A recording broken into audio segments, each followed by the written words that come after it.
ఒకానొక రోజు మే 23, 2023 మా ఫ్యామిలీలోనే చాలా అన్ఎక్స్పెక్టెడ్ డెత్ జరిగింది.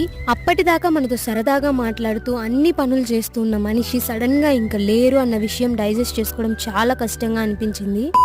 Hey guys, welcome back. మీరు కనుక మన ఛానల్ ఫస్ట్ టైం చూస్తున్నట్లయితే అలా లైక్ అండ్ సబ్స్క్రైబ్ చేసుకోవచ్చు కదా ప్లీజ్. జనరల్ గా అందరూ సంవత్సరానికి ఒకసారి పెద్దలకి బట్టలు పెట్టుకుంటారు, కానీ మేము మాత్రం సంవత్సరానికి 2 సార్లు పెట్టుకుంటాం. ఒకసారి కంప్లీట్ వెజ్, ఇంకోసారి కంప్లీట్లీ నాన్ వెజ్.